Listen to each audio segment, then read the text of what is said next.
about stomata development, and then an in-class exercise. And I think we'll probably be done a bit early today too, so not a bad thing at the end of the course. Okay, so plants also have to grapple with patterning, and also the idea of cell fates and the organization of cells within a group. And this is some work that I first heard at the developmental biology meeting a couple years ago by a researcher named Heiko Tori, who's at the University of Washington, which, by the way, is a really great place for studying developmental biology if anybody wants to go to graduate school. So you can always come talk to me about that.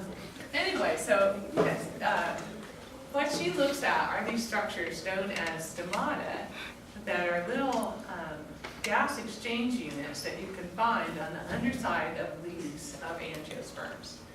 And so they're composed of these two cells, and they have this really kind of attractive structure in the field of cells. And she's asking questions about how many stomata are made within the field of plant cells, and then what is the spacing or arrangement of these stomatas.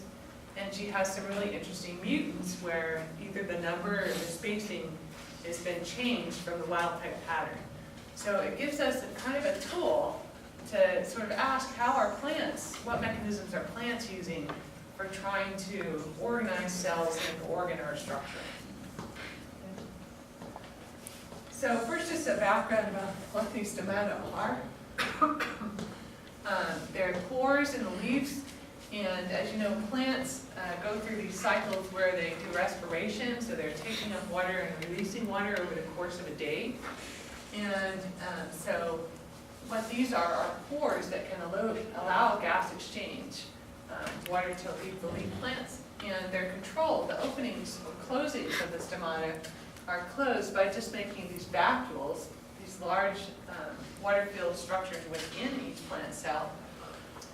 If they're really swollen up, it causes the guard cells to become turgid and kind of pucker out from each other, and that will allow gas exchange to occur.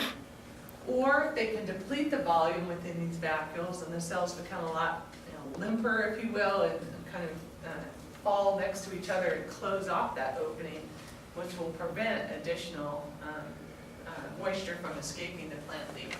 So depending on the time of day, the stomata may be open or closed. Okay, so it's a very simple structure, just two cells, and apparently works quite well. And so Dr. Tori has been looking at the lineages that give rise to these stomata. And it turns out that within the underside of the plant leaf, there's a basic progenitor cell that can go down two different cell fate pathways. One, it could just proliferate by mitoses and give rise to these cells known as pavement cells, so named because of their shape. They look kind of like puzzle pieces with these curvy edges. And those take up a lot of the volume of the underside of the leaf and just give it some structure. Then some of these stem cells can take a different pathway that eventually will create the guard cells. And what they do is to first undergo this asymmetric division. So after a mitosis, one of the cells will be big and one of the cells will be small, so they're asymmetric in size. And then this smaller cell is known as the meristemoid cell. And that cell will go through a couple of additional rounds of asymmetric division, always generating one bigger cell and one smaller cell. And the angle that you set up your cleavage plane also is fairly stereotypical here. So what this ends up being is that after about 3 divisions, the meristemoid cell is kind of surrounded by 3 other white cells here. The meristemoid cell will be going on to form the guard cell, and these white cells here will form pavement cells. So that just by virtue of the plane of cell division and the asymmetric sizing here, that places a meristemoid cell in the center of 3 future pavement cells. So here our meristemoid cell is now going to undergo a couple more rounds of division and make a guard mother cell that then divides once more to make 2 guard cells. So what we see is stomata in the underside of the leaf are fairly regularly spaced. And you never really see in a wild type leaf two stomata or two sets of guard cells exactly next to each other. And she's asking, what are the mechanisms that space these things out within the plant? And one of them I already was talking about here is just the plane of cell division kind of happens in a spiral fashion, if you will. And that ends up placing this meristomoid cell in the center of some surrounding future pavement cells. So that's a very simple thing to do, and yet pattern-wise you get a lot of bang for your buck by just, you don't have to wrestle with one component here. What is the plane of the cell division? And you end up automatically establishing your guard cells in the center of pavement cells. The other thing you can do, though, is to regulate how many cells are going to enter into the guard cell pathway versus the pavement cell pathway. And that helps set up kind of a pool of progenitors that will make guard cells in sufficient numbers, but not too many of them. And part of the reason for this mechanism, too, and part of the data that supports it, are some mutants where now you can find too many cells going into that pathway or too many cells that are differentiating as guard cells. And so this is part of the normal wild type way that the plant is regulating how these events happen. So in this pathway we can identify all these different precursor cells on the way to forming guard cells. And Kaiko has done genetic screens, forward genetic screens, to try to find mutants that disrupt these processes at different steps.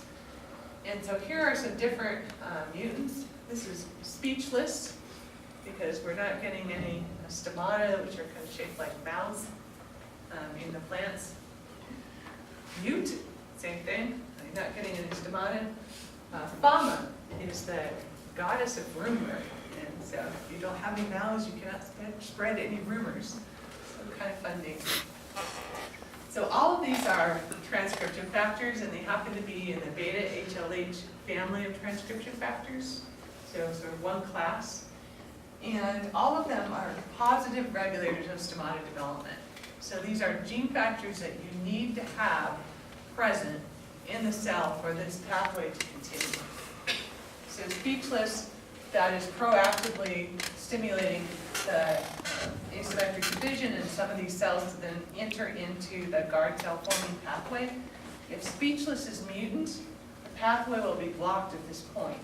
So you're not going to get cells or enough cells entering into the pathway, and you're going to end up down the line lacking guard cells or lacking stomata. You can get things a little bit further, but if you don't have this proactive function of this transcription factor at this point in the pathway, things will not be able to progress. You do not differentiate a guard mother cell, and then no stomata down the line.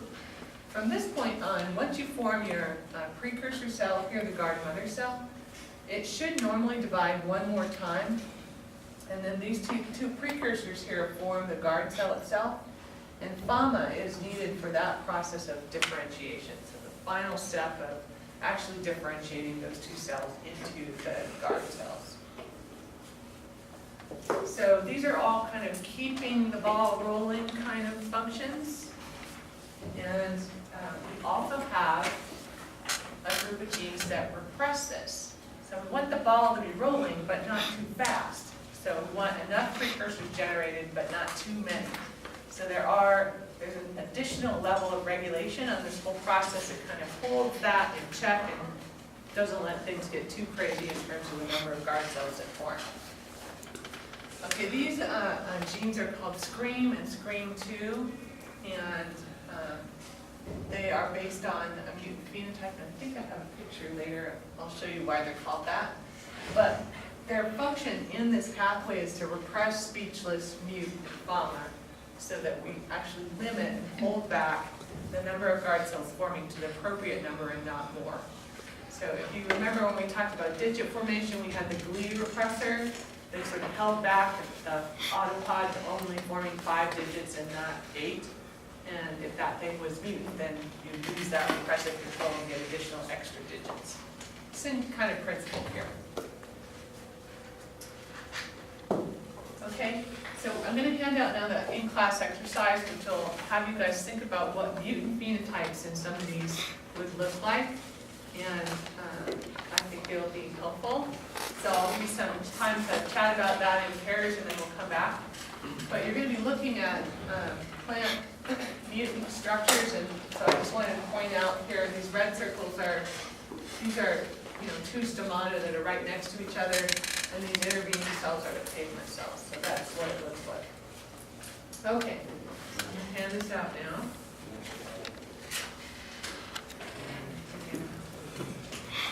Think about gain of function and loss of function.